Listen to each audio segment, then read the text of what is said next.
Okay, and just a little bit about Dawn. She is the coordinator for the UC Master Gardener program of Alameda and Contra Costa counties. She previously taught plant identification, horticulture, and drought-tolerant garden design for UC Berkeley's Department of Landscape Architecture.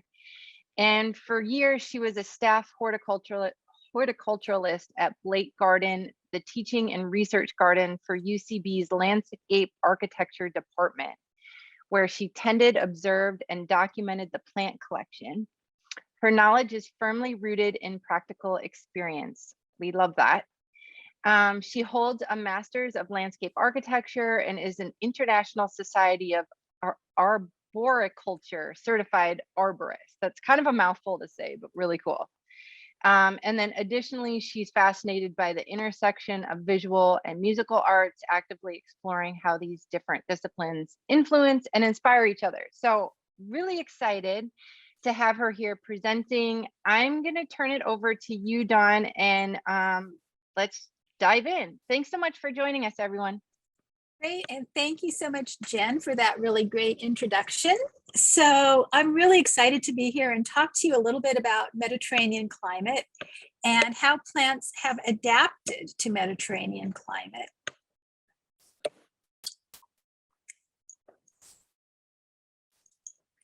So first of all, a little bit about the mission of the UC Master Gardener program. Some of you may be familiar with the Master Gardener program. Others of you are maybe just getting acquainted through this webinar. We are part of the University of California, and our mission is to extend research-based knowledge and information on home horticulture, pest management, and sustainable landscaping practices to the residents, and not just of Contra Costa County, all throughout the state. There are Master Gardener programs in almost every state every county in the state, and there's actually a Master Gardener program in just about every state across the country. So there are a lot of us. So Jen, are you able to launch the first poll? I'm not sure how the first poll went, what kind of results we got. Yeah, I can see it. Okay, fantastic. So how did we do for the first couple questions? I'm just curious about where the attendees are from. Sure, okay, so 67% grew up in Northern California and 19% Eastern US. Do you know what a Mediterranean climate is? 76% said yes. And then I asked a couple questions. Sure. So 76% have joined us before for a webinar, but 24% are new to slow webinars, so welcome. And then what level of gardener do you consider yourself? 57% say intermediate. And then lastly, where are you located? 38% from Contra Costa and 19% Marin and 14% San Francisco, 10% Alameda. So good, great. Great, that's all over the bay, right around the bay. So can you bring up the second poll? Oh, sure. One sec. So let's see. I'm gonna end that one. Okay.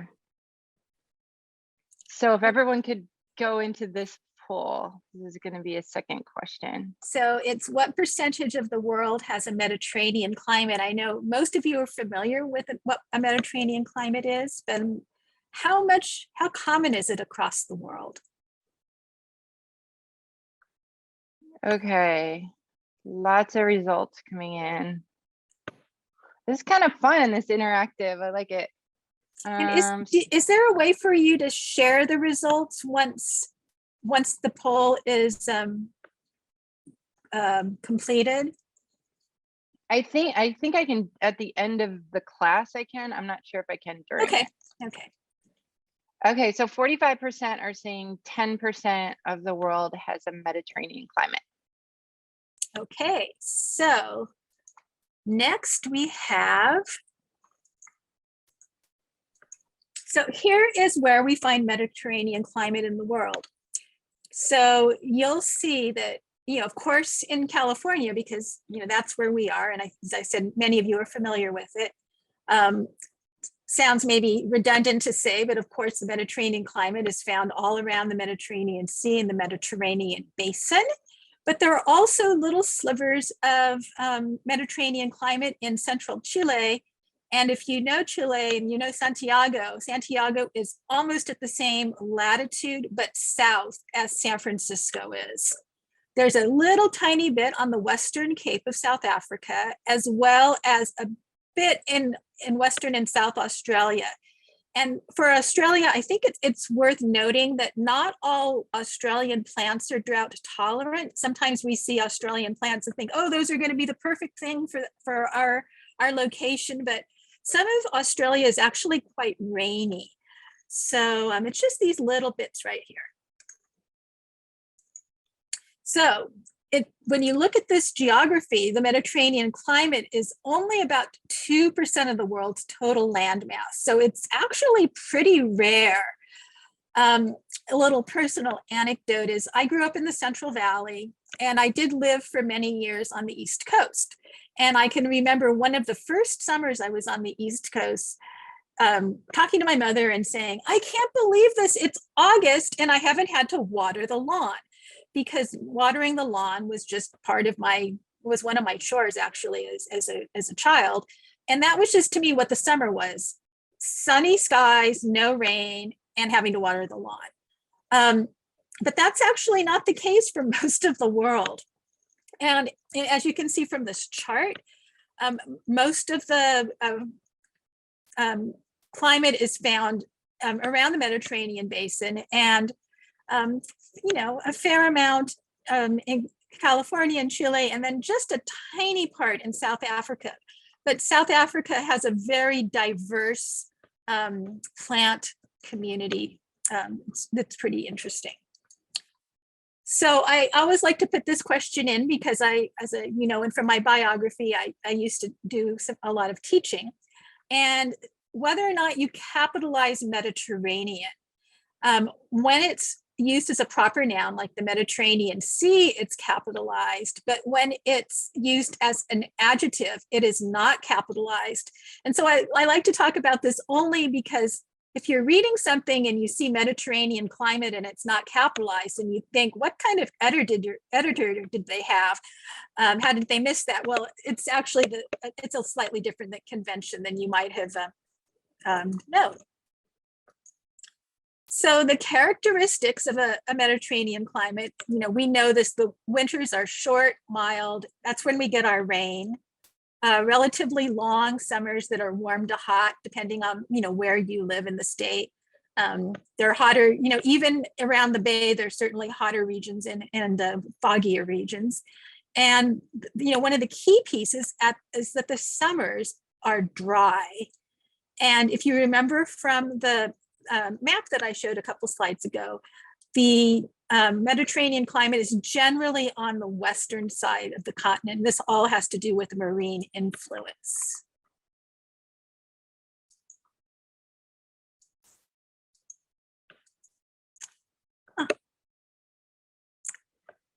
I am having trouble with my mouse. There we go. So interestingly enough, so thinking about when the rain falls, most of the rainfall in everywhere except California in these Mediterranean climates, they get about 2/3 of their rain during the winter time. Whereas in California, we get 85% of our rainfall in the wintertime. And so what that translates to is that our summers are drier than the summers in the other parts of the world that have Mediterranean climate. And that's something to keep in mind. So when planting, using plants from other places in the world, especially if you're in one of the hotter parts of the state, you may need to give a little bit of supplemental irrigation. Not a lot, just a tiny bit, because our summers are drier here. And I love this quote by Russ Beatty. He's a designer and kind of landscape writer, philosopher, teacher. he said that California is considered more Mediterranean than of the Mediterranean basin itself. And what he's referring to is how our summers are drier. So when you look at and you think about rainfall and you think about how many inches of rain we get, it's not enough to say, San Francisco gets 24 inches of rain a year, because you really need to understand how that rain falls across the course of the year. So I took 3 cities in different parts of the country that get approximately 24 inches of rain on an annual basis.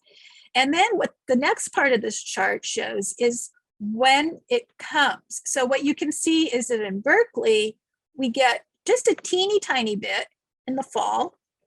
In the winter is, more than half of the rain, a little bit in the spring, and then occasionally a little bit in the summer.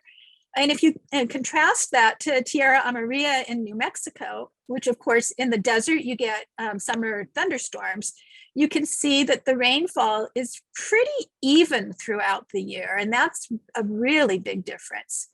And then just for fun, I found a city in a town in Minnesota that also has 24 inches of rainfall. And they get a fair amount in the fall, in the spring, and the summer, but very, very little in the wintertime. And I suspect that has to do with their winters being very, very cold. So these charts, I think, are really, really very interesting to look at, actually rather brilliant. And they were put together by Sean O'Hara, who works in the Jepson or volunteers in the Jepson Herbarium at UC Berkeley.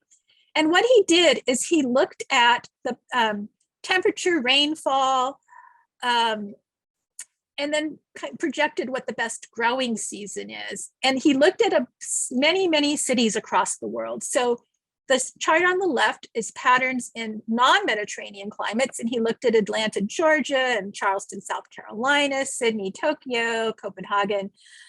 And so as you would imagine, the temperature, which is the yellow line, that is the temperature throughout the year. And this chart starts with the winter, goes winter to winter.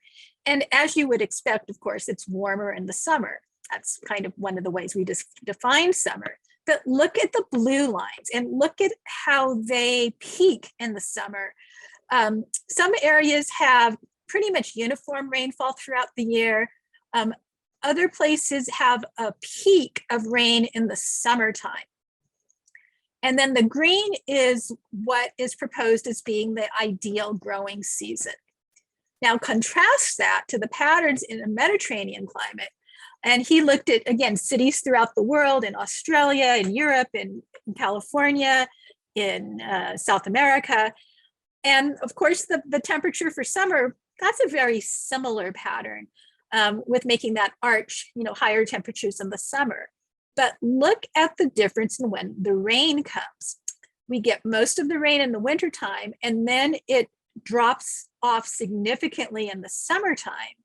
And if you look at the green area, the best or optimal growing season for California or Mediterranean plants is actually from the fall until the spring, because that's when we have the rainfall. And I think it's important to note that many gardening books and many gardening magazines and blogs and websites that you might look at are written by people that live in the East or in a place that gets summer rain. And some of the recommendations or things that you see about growing plants in the summers may not apply to growing in our part of the world.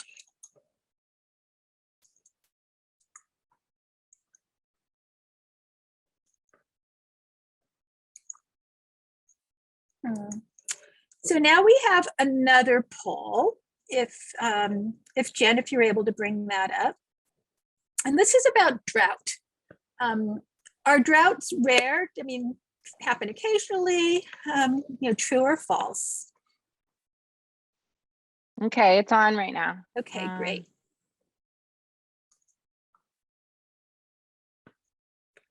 So yeah, 95% are saying it's false. Let's see. Droughts are not rare occurrences. That is correct. You'd think by now I'd know how to advance my slides. So I want to just talk a little bit about California climate and the drought. And if you were around about 5 or 6 years ago, there was a whole campaign, if you want to say it, about the new normal, or brown is the new green. And so I want to counter that with saying it's California and the drought, it's normal, but it's perhaps not new.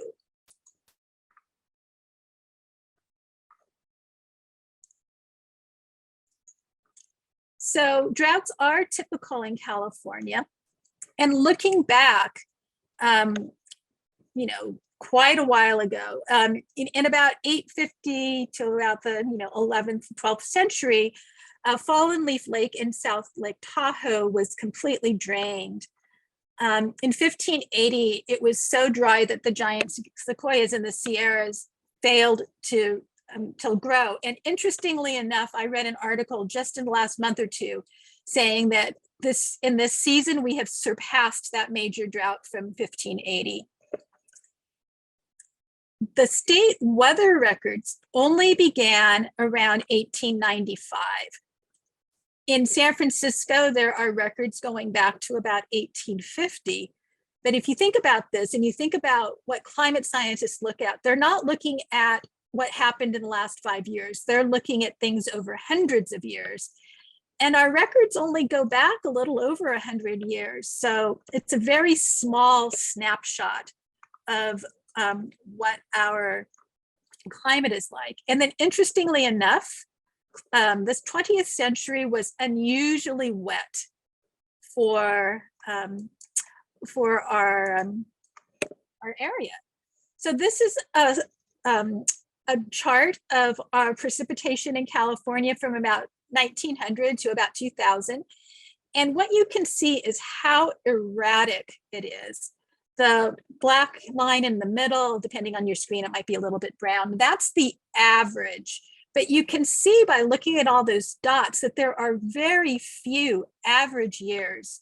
Most of the years are either much above or extremely above average. For example, I think that was 1982, where we had a just enormous amount of rain, or they're quite below that line. So this is a graphic that was put together by Noah Diffenbach, who is at Stanford University. And he looked at, again, this was done in this chart was about from 2015. So he looked at the precipitation, he looked at the temperature, and he looked at the soil moisture index. And these little dots correspond to drought. So you can see, again, where we had drought, you can just look at the patterns. If the years are, that's not so significant, look at the patterns. For temperature in general, the temperature is going up and up. And look at the drought years and where they're corresponding. Many of the drought years are associated with years that we had a warmer seasonal temperature. And then looking at the soil moisture index, which is something else that gets measured, as you would expect, the moisture that's held in the soil decreases with warmer weather and with less rainfall. But look what happens at the very end, of the soil moisture index. There were many years of drought, and the rainfall was not able to replenish the soil. So the soil moisture index continued to drop. And because of that, that's when we started seeing the die-off of the trees around the state, because the trees just were not able to take any more, there was no more moisture in the soil that they could access. That weakened the trees and made them more susceptible to damage by pathogens and by insects.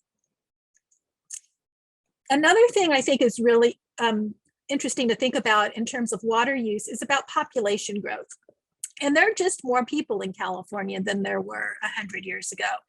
I looked at, this is off the 2010 census data, and I looked at a number of states that I thought might be interesting to compare. I looked at Texas because of the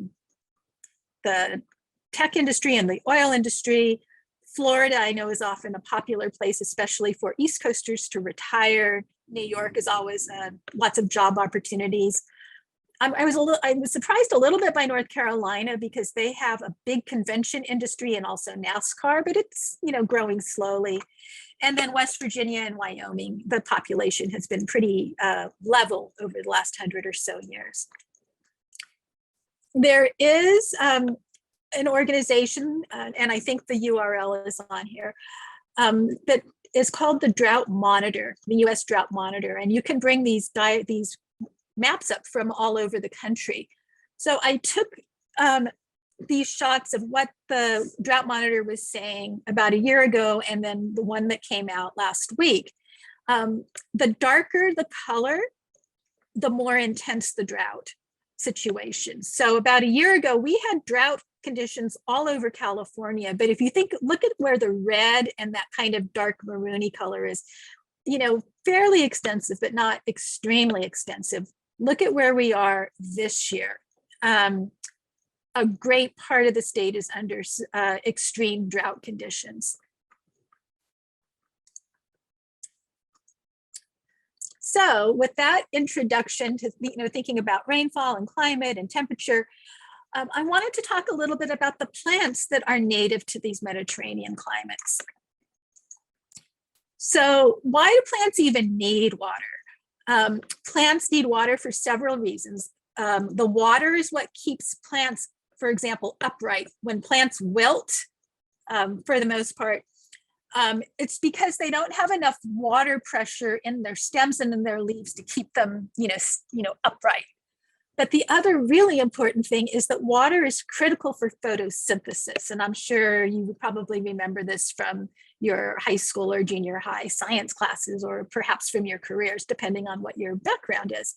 So as you know, the plant takes in carbon dioxide and then water and uses the sun's energy. And then I like to say magic happens in terms of photosynthesis, and the plant produces sugars and oxygen. So as the water's ability of the plant to take up water decreases, it's able to photosynthesize less, and that means it's going to be making fewer sugar molecules.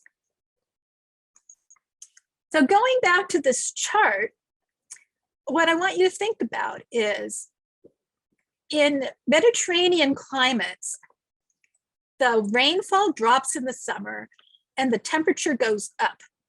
So my question to pose, and what I want to talk about next, is why doesn't everything just die? There's not very much water during the summertime. The temperatures are hot.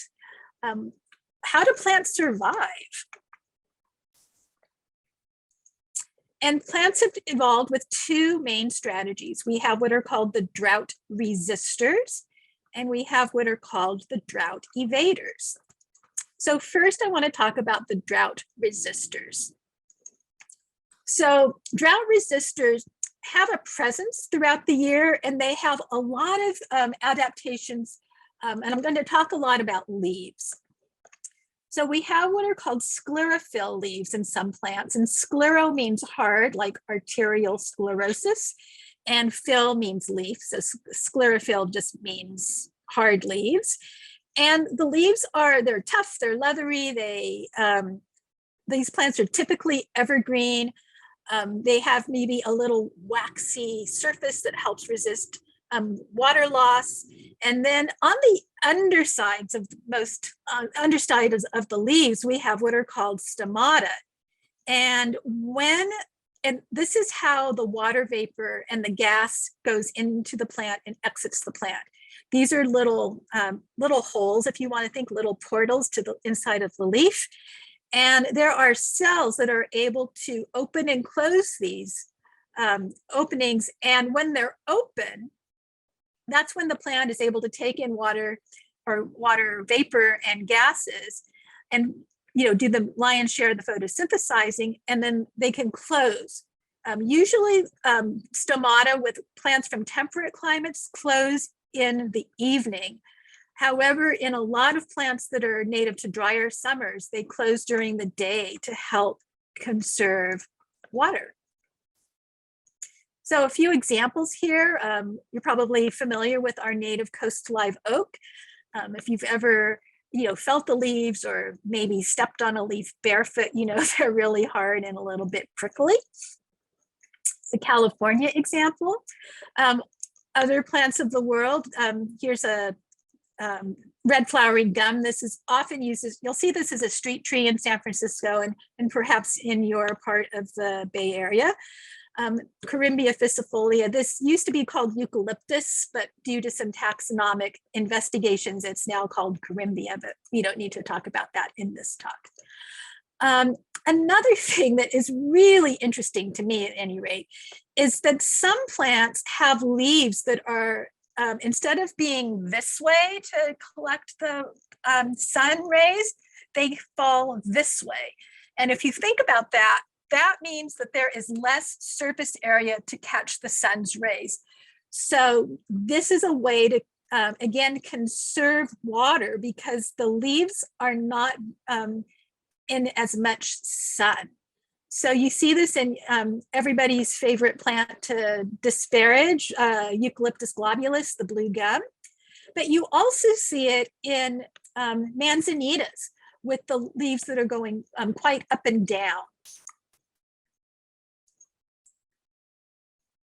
Another thing that you see in a few plants, and especially in the blue gums, is that the juvenile leaves have they're flatter, they're bigger, increased surface area helps them be able to get more light. Remember that these are under the big tree canopy and it's a little shady down there. So the bigger leaves allow them to access more sunlight, photosynthesize and grow. And then at a certain point, the leaves change. And I do not know what triggers this. But you can see in this, I was out for a walk one day, and this was taken in Wildcat Canyon in Richmond or San Pablo.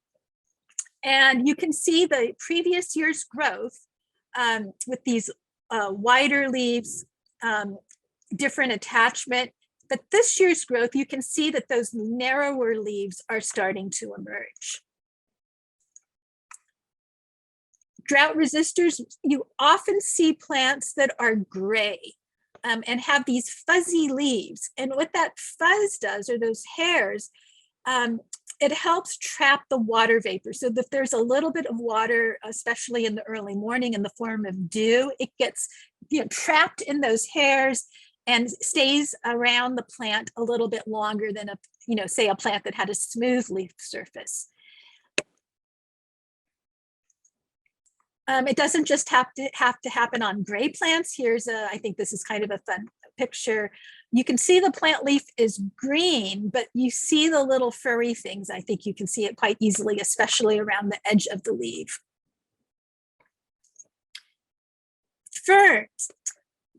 I think most of us, including myself, have always thought of ferns as being something that needs a lot of dampness.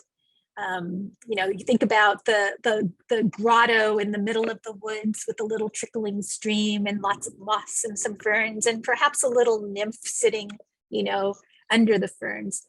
Ferns are a kind of plant, and there are ferns that are native to the desert. These Cheilanthes are, some of them are native to Arizona.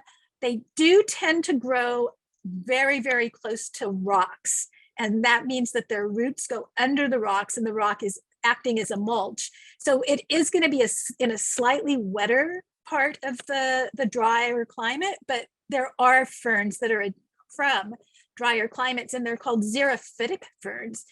If you have an opportunity to go to the UC Botanic Garden, there is a whole display of these pretty close to the entrance, and it's pretty interesting to go look at. So going back to that hairy leaf, this is just a kind of over the top example of a plant that's called Berkelia or Berkelia.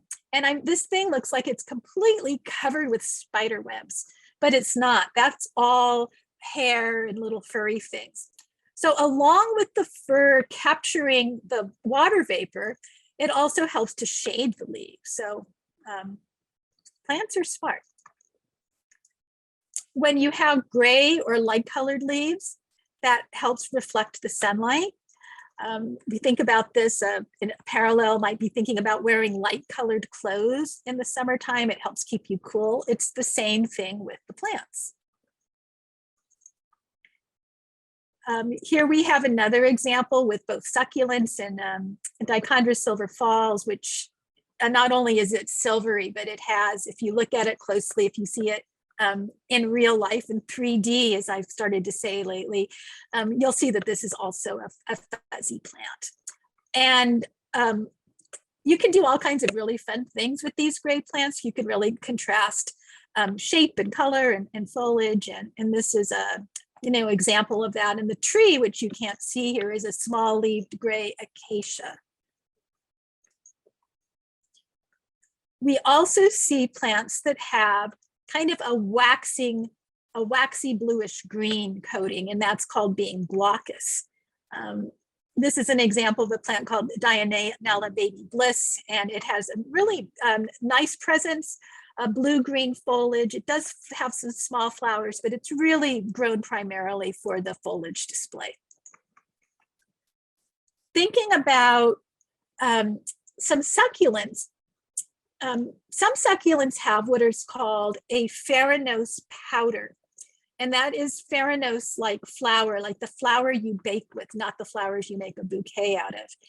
And the farrinose powder is on the surface of the leaves, and it acts in a couple ways. One is it is lighter, so it's going to reflect the sunlight. And then it also offers a layer of protection in the way zinc oxide, you might put zinc oxide on your nose. It's a physical barrier.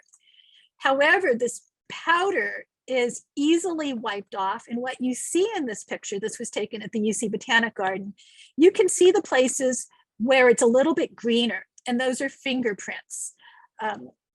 You can see also under the powder that the plant is green, so there is chlorophyll.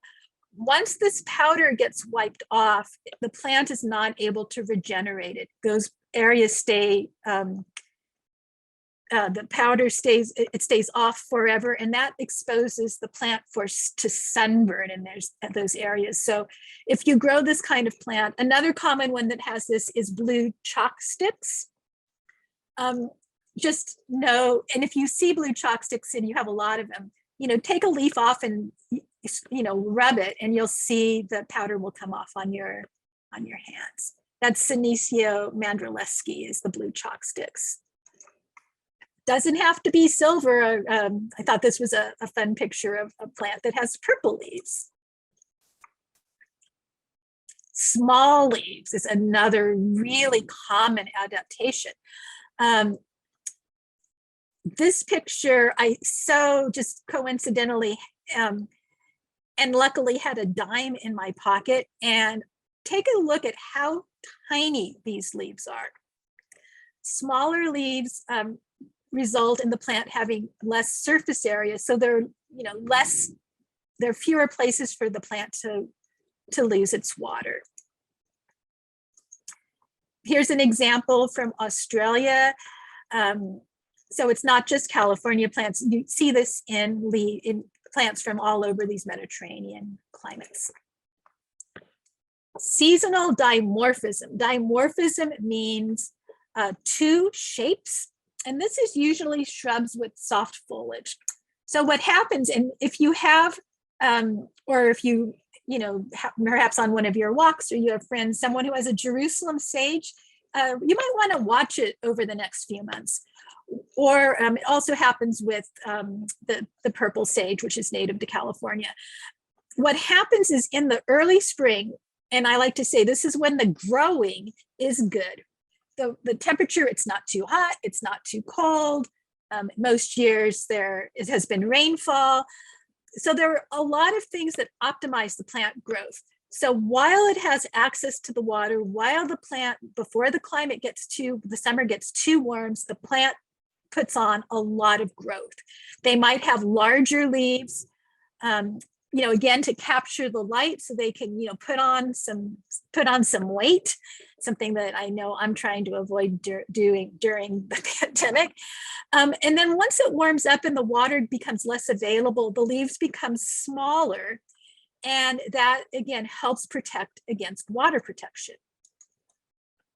A fun one is the giant Coreopsis. This is a place where this plant is able to store water in its stem. These plants are about 5 to 6 feet tall. They're quite dramatic. They look like something out of a cartoon book. By the end of the summer, this plant drops all of its leaves and just waiting for the next round of rain. If you want to think about this in terms of a camel, having food and water resources, and then is able to draw on them when there aren't as many resources available. Not only in that herbaceous plant, but we see this in some trees, for example, the bottle tree. Plants are also able to store water in their leaves. You see this especially in these succulents. This is one that I think you see quite frequently around the Bay Area, the Aeonium. We have the pads on this cactus are actually the stem, and the spines are what were the leaves that have evolved over a long time.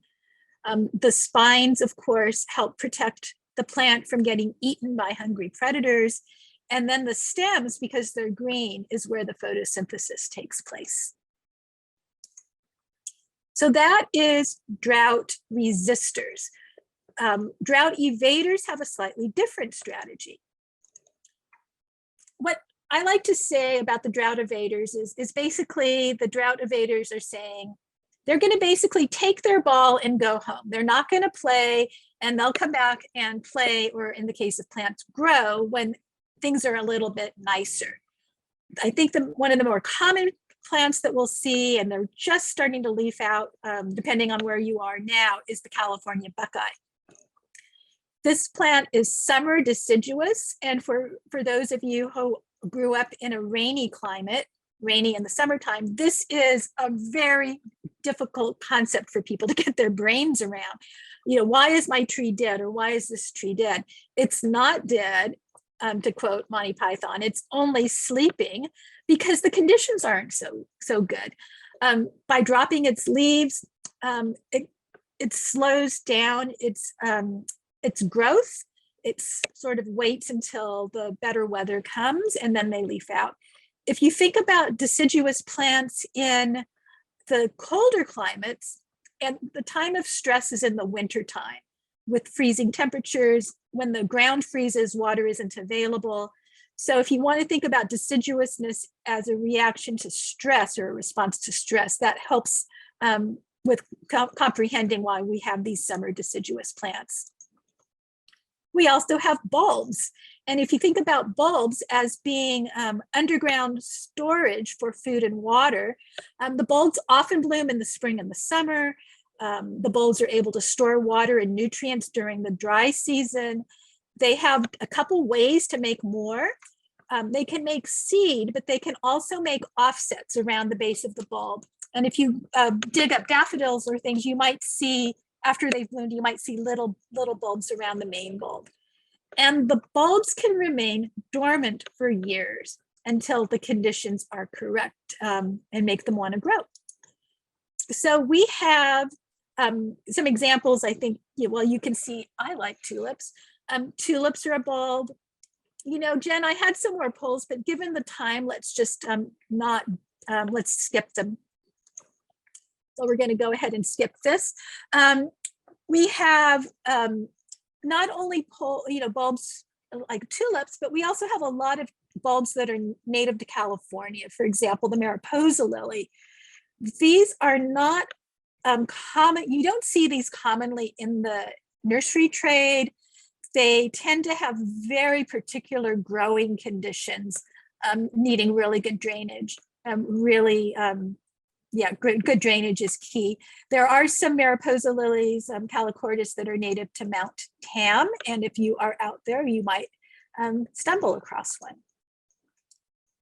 We also have annuals, and when I mean annuals, I'm talking about plants that complete their entire life cycle in 1 year. The seed germinates, the plant grows, they flower, they make their seeds, and they die. And nothing you can do will extend their life cycle after a certain period of time. If you've grown basil, you've probably heard to keep pinching off the flowers to have the plant continue to produce leaves. But at some point, no matter how much you pick off those flowers, the plant just dies. And that's an example of a true annual. A lot of plants that are marketed as annuals are grown as annuals, but in their native habitat, they are perennials. For example, snapdragons. So here are just some pretty pictures. Globegilia, this is a California native about to be approached by a bee. We have just beautiful, beautiful wildflower displays of annual wildflowers in California. They come when it rains and then they go away until the next year. So in thinking about your strategies for how to make a really beautiful garden space using plants that are native to Mediterranean climate, think about things about like the texture. The drought resistors have a certain kind of appearance. For example, if you use a lot of plants that have the sclerophyll leaves, that dark green leathery leaf, some examples from California would be the coffee berry, silk tassel. If you use too many plants together like that, you won't be able to distinguish them. It'll all kind of bleed together. So it's really good to think about the texture and the colors, mix things up a little bit. And then think about adding some drought evaders, because this will give you seasonal interest. And even though I think, often we don't think of we think California has no season. We do have a season. It's just not the seasons of the temperate climates. So I just wanted to finish off with a few further thoughts. Seasonality. Here's a picture. This was my house when I lived in back east. Clearly, I did not shovel my walk before I took this picture, but we have snow. This is winter, right? There's snow, the plants don't have their leaves, the trees are still dormant. You come the spring, this forsythia is in bloom, the bulbs are in bloom, trees are still dormant. So this is thinking about seasons, the 4 seasons. But when you think about seasons in the Bay Area, this is the spring, right? And this is the summer. And I think what we need to get used to is that this is absolutely okay. You can have things that are green and growing in the summertime, but you really have to do it thoughtfully. This is not a year-round thing for us. It's always great to turn to nature when you are thinking about plants and how they grow. If you look at the hills, which are already turning brown, when they're green, that's when the rain and the optimum growing conditions are. As they start to turn brown, this is when you're going to need to start adding some supplemental irrigation if you want to have something that looks like the green part. So let me go back for a minute. So when we look at this, in California, if you just add water, you can grow almost anything. So we see this and think, well, I can water and I can grow a beautiful lush lawn. I can have birch trees. But nobody looks at this and thinks, wow, if we just add some heat, we can have this year round. And that's really kind of a silly thing to think about. That's called a greenhouse. So really,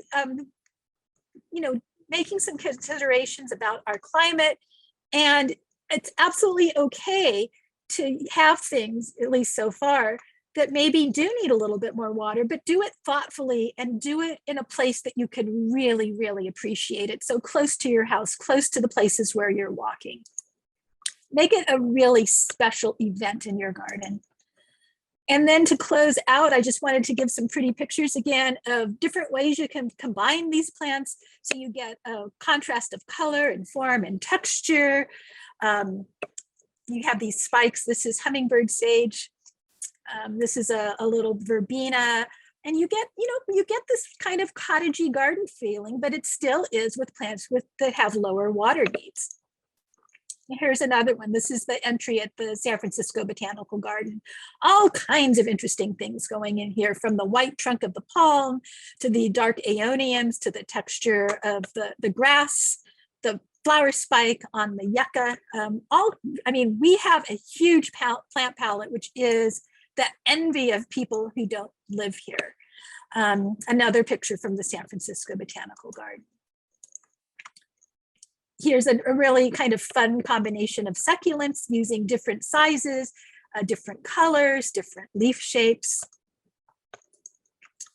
Again, another picture showing different grays and purples and burgundies and a little bit of this pink color. This is a Becheneria. Can get really interesting and really fun effects and beauty also.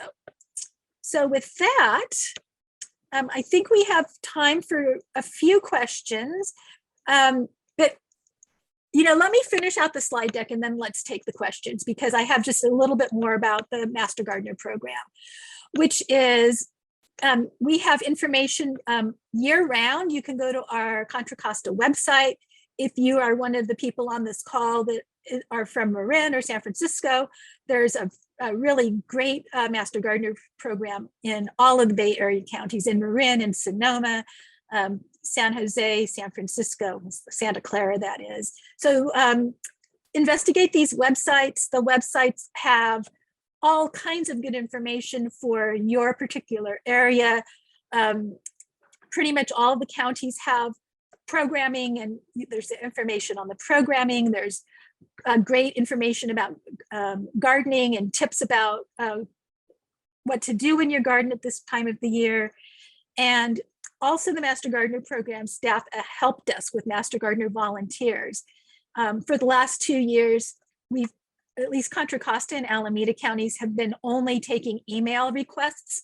But if you have a question about something that's you're curious about in your garden, if you have a bug on your plant and you want to know what you should do about it or what it is, maybe it's something that's doing good in your garden, you can contact your county's Master Gardener help desk and they will try to answer your question.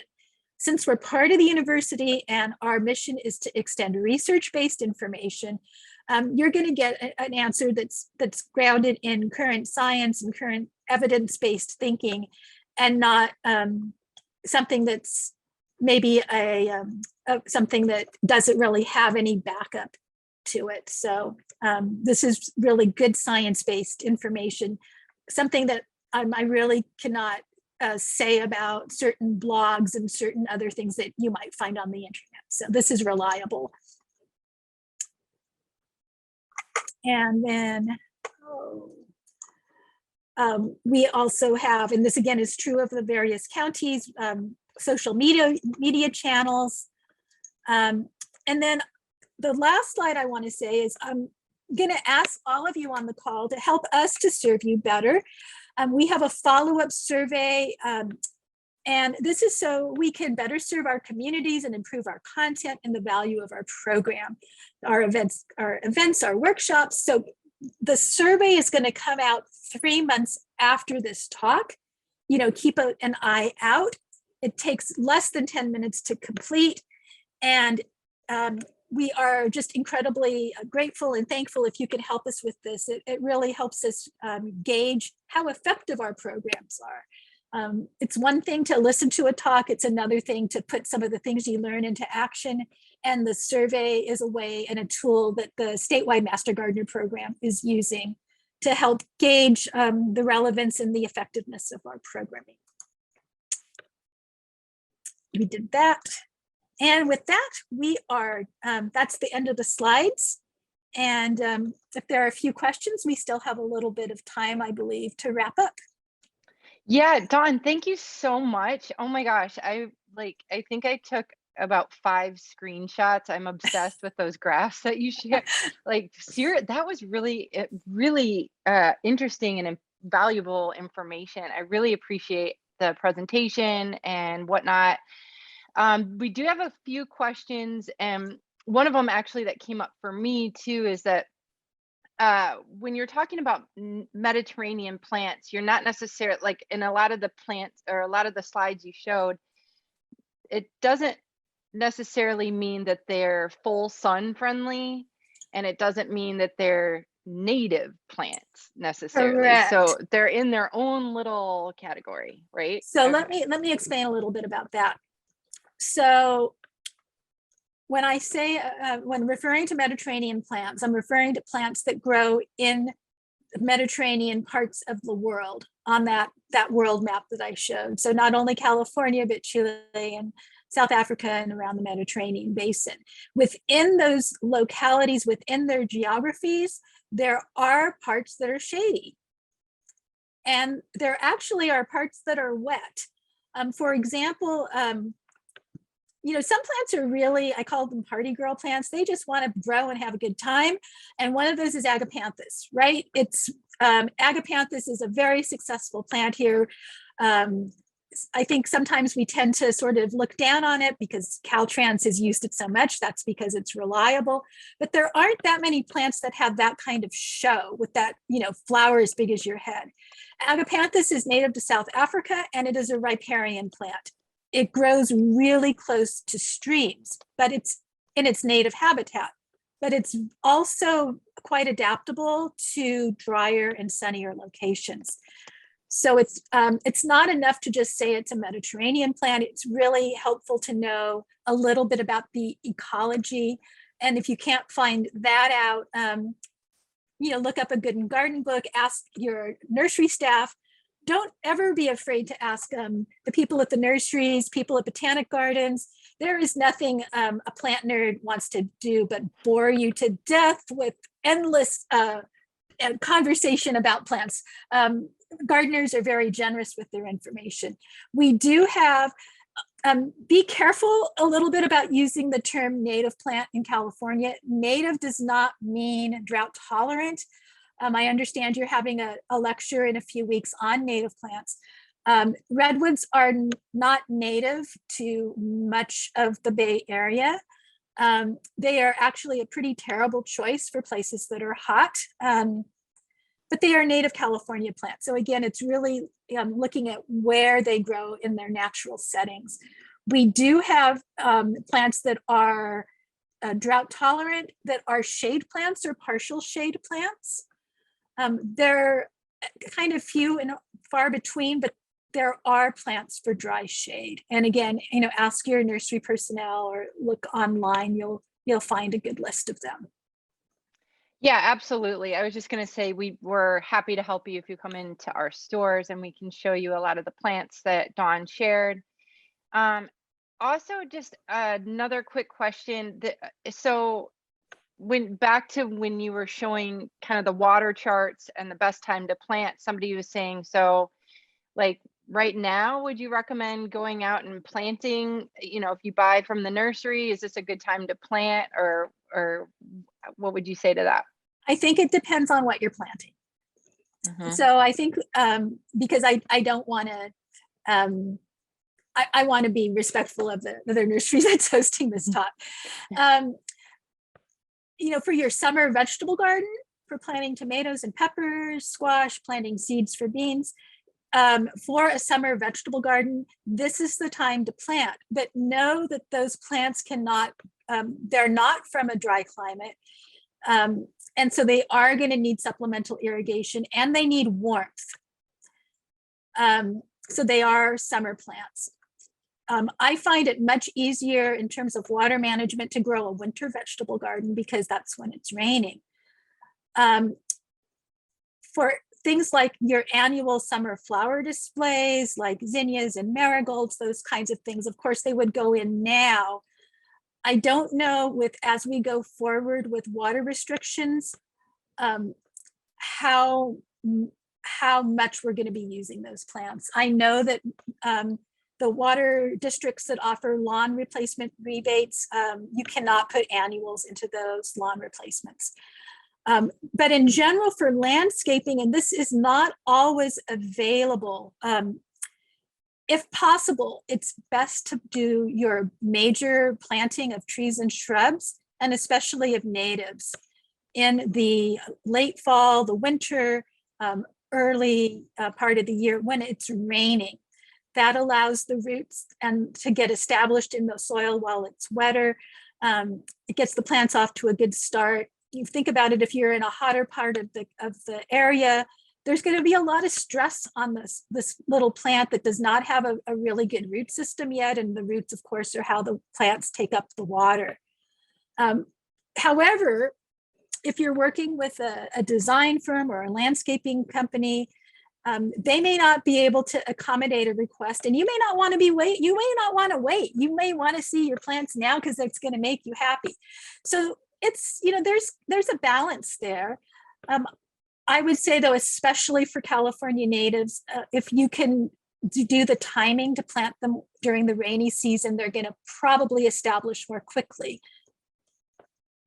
Yeah, absolutely. And I guess I am a designer, and what I've been telling, so my clients, I have some that are removing lawns and things like that, and it's really hard to know how much water we're going to be able to use and whatnot. I kind of encourage to do the bigger things. If you want to do anything right now, do the larger trees and things like that, because you can do the water bags around that will help do some deep watering and get the trees established.